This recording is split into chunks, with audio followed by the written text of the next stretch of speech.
Hello మామ, అందరికీ నమస్తే. ఈ సౌదీ అరేబియాలో ఎండాకాలం స్టార్ట్ అయిపోయింది.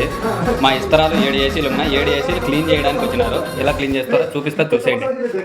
సో ఈ ఏసీ ఇప్పుడు క్లీన్ చేస్తున్నారు. ఇలా మిక్సీని వేసుకొని ఇక్కడ కవర్ పెట్టుకొని ఇట్లా ఆ ఏసీకి ఇట్లా కవర్ మొత్తం పెట్టి మళ్ళీ వాటర్తో క్లీన్ చేస్తారు దాన్ని.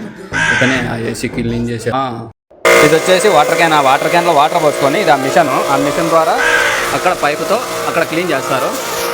అక్కడ క్లీన్ చేసిన వాటర్ అన్ని ఇలా పైపులో నుంచి ఇలా కిందికి వచ్చేస్తాయి. అంటే గలీజ్ మొత్తం అంతా వచ్చేస్తుంది. ఇట్లా ఎంత గలీజ్ ఉందో చూడండి. ఆ గలీజ్ మొత్తం అంతా వచ్చేస్తుంది. ఇట్లా ఈ ఏసీ వచ్చేసి క్లీన్ చేసేసారండి. ఇంకొచ్చేసి మళ్ళీ దాంట్లో గలీజ్ ఏమన్నా ఉన్నా కానీ అతను బట్ట తీసుకొని దాన్ని క్లీన్ చేయాలా. ఇంకొచ్చేసి ఒక ఏసీ అయితే 70 రియాలు తీసుకుంటారు. చాలా ఉంటేనా 4-5 ఏసీలు ఉందనుకో 40 రియాలు 50 రియాలు ఆ రేంజ్లో ఉంటుంది. ఇతనే ఆ ఏసీలు క్లీన్ చేసే అతను. ఇంకా ఇతను వచ్చేసి అతనికి సపోర్ట్ అండి. ఏమన్నా కొంచెం ఎక్కువ పని ఉంటే ఇతనికి ఇలా సపోర్ట్ చేస్తుంటాడు. ఈ ఏసీ వచ్చేసి క్లీన్ చేసేసారండి. క్లీన్ చేసిన వెంటనే చూడండి ఎంత కొత్తగా కనొస్తుంది. ఇప్పుడు తెచ్చి బిగించిందని మాత్రం కనొస్తుంది. వీడియో నచ్చితే లైక్ చేయి, షేర్ చేయి, సబ్స్క్రైబ్ మాత్రం మర్చిపోవద్దండి. లైక్ చేయండి. Okay bye. సబ్స్క్రైబ్